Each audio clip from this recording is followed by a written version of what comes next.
लोहार की कैद में यमराज।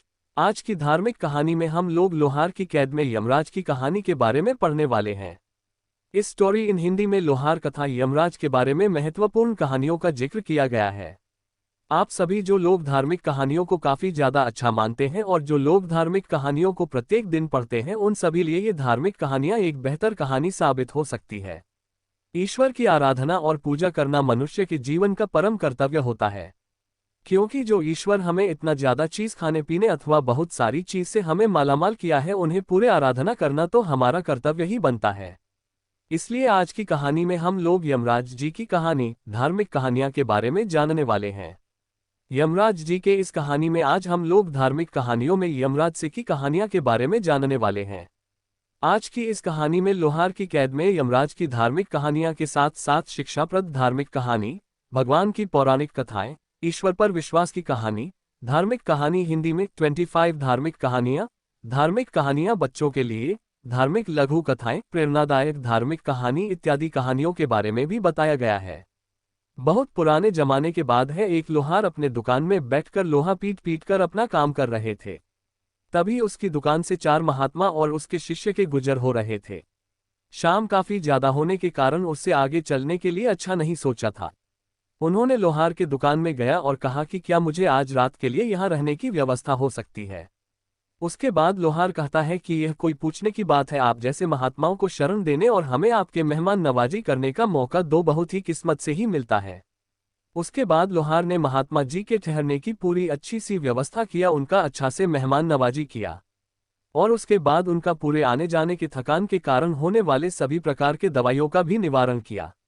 जब महात्मा लोहार के यहाँ से जाने लगा तो महात्मा जी बहुत ज्यादा खुश हुए थे उसकी मेहमान नवाजी को देखकर। इंग्लिश में महात्मा और उसके शिष्य जाने की तैयारी कर रहा था। उसके बाद महात्मा लोहार के पास आता है और कहता है कि तुम्हें 3 वरदान में दे सकता हूँ, बताओ तुम्हें क्या चाहिए।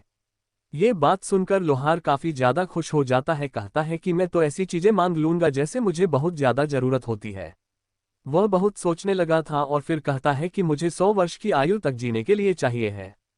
भगवान पर विश्वास की सत्य कहानी। महात्मा कहता है कि यह लो हो गया, अब तुम 100 वर्ष तक जिंदा रहोगे। उसके बाद उसने महात्मा कहता है कि तुम अपना अगले इच्छा बताओ, मैं जरूर उसे पूरा करूंगा। कुछ सोचने के बाद लोहार फिर कहता है कि आप मुझे ऐसा वरदान दीजिए कि मेरे दुकान में कभी काम की कमी ना हो। महात्मा ने लोहार को ऐसा वरदान दे दिया और कहा कि अब से 100 वर्ष तक तुम्हारे दुकान में किसी भी काम की कमी नहीं होगी। उसके बाद महात्मा जी ने कहा कि अपना तीसरा वरदान बताओ। लोहार के पास कुछ समझ में नहीं आया, वहां जल्दीबाजी कह दिया कि इस कुर्सी में जो भी बैठेगा वह मेरी मर्जी के बिना नहीं उठ पाएगा, ऐसा वरदान दीजिए। महात्मा जी ने हुआ वरदान उसे दे दिया। उन्होंने कहा कि आज के बाद जो भी इस कुर्सी में बैठेगा वह तुम्हारी मर्जी के बगैर उठ नहीं पाएगा। उनकी जिंदगी अपनी खुशी चलने लगी थी, उसके पास किसी प्रकार का कोई काम की कमी बिल्कुल भी नहीं हो रही थी कभी भी। उसके बाद उन्होंने बहुत दिनों तक हटा करना और जवान रहा, लेकिन उसके सभी साथियों मर गए थे और कुछ कुछ तो वरना बूढ़े हो गए थे कि मरने वाला ही था, लेकिन लोहार को अभी तक कुछ भी नहीं हुआ था, क्योंकि लोहार को महात्मा जी ने 100 वर्ष जीने की वरदान जो दिया था। भगवान पर विश्वास करने वाला। जैसे ही 100 वर्ष पूरा होने ही वाला था कि हम राजेश के त्योहार पर आता है और लोहा से कहता है कि तुम्हारा वक्त पूरा हो चुका है, चलो मेरे साथ। उसके बाद लोहार अपनी होशियारी दिखाता है और यमुना से कहता है कि मुझे थोड़ी सी काम है, मैं हथियारों को अलग अलग करके एक जगह रख दूं ताकि जो भी आएगा इसे ले जाएगा अपने प्रयोग के लिए। उसके बाद लोहार यमुना से कहता है कि आप उस कुर्सी पर बैठे 2 मिनट में मैं अपना काम पूरा कर लेता हूं, मैं फिर आपके साथ चलने के लिए तैयार रहूंगा। जैसे ही महात्मा जी वरदान दिया गया कुर्सी पर यमराज जी बैठता है, लोहार बहुत ज्यादा खुश हो जाता है। वह बहुत ज्यादा जोरों से हंसने लगता है और कहता है कि आप मेरी मर्जी के बगैर तो कोई उठ भी नहीं पाएगा, तुम मुझे मेरी मृत्यु तक पैसे लेकर जाओगे। उसके बाद लोहार वहां से चला जाता है और खुशी खुशी अपने घर में जाकर पार्टी करने के बारे में सोचता है।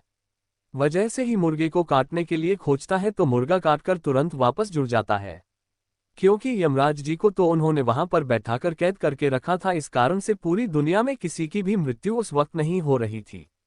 फिर उसके बाद लोहार ने एक बकरी बुलाया, उन्होंने कहा कि चलो इस बकरे की मीट से आज हम पार्टी करने में करेंगे। भगवान की पौराणिक कथाएं। फिर उन्होंने जैसे ही बकरे को काटने की कोशिश की, बकरा नहीं करता और वापस जुड़ गया और फिर वहां से भाग गया। उसके बाद लोहार सोचता है कि इस दुनिया में तो किसी की मृत्यु हो अभी नामुमकिन है। लोहार को मरने की बिल्कुल भी इच्छा नहीं थी। उन्होंने सोचा कि चलो मैं दाल चावल और प्राकृतिक चीजें खाकर ही गुजारा कर लूंगा, लेकिन मैं अपनी मृत्यु का मजा नहीं सकूंगा। फिर उसने चावल दाल और प्राकृतिक चीजें खाना शुरू कर दिया था।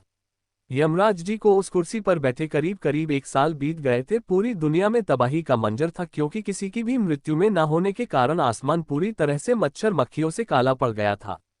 उसके बाद खेतों खलिहानों में पूरी सदस्य हैं तितलियां और मधुमक्खियां तथा जानवर बहुत ज्यादा हो गए थे, जिस कारण से खेत खलिहान के सभी फसलें एक दिन में ही कहा जाया करता था।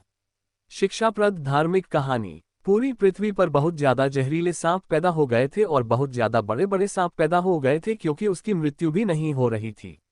अब तो पूरी दुनिया के लोगों का जीवन और जीना मुश्किल हो गया था। फिर उसके बाद लोहार को अपने पर पछतावा होता है और कहता है कि मैंने बेकार में यमराज को उस कुर्सी पर बैठा दिया, पूरी दुनिया को तहस नहस हो गया है।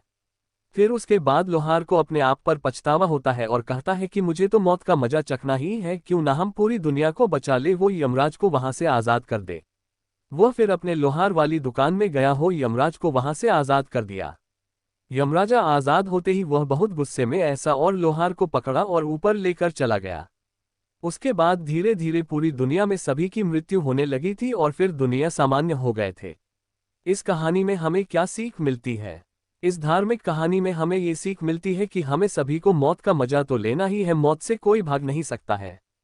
किसी की मृत्यु कभी भी किसी भी वक्त हो सकती, इसलिए कोई भी ज्यादा अपने घमंड को बढ़ावा न करे और मनुष्य मनुष्य के काम आने का प्रबंध करे।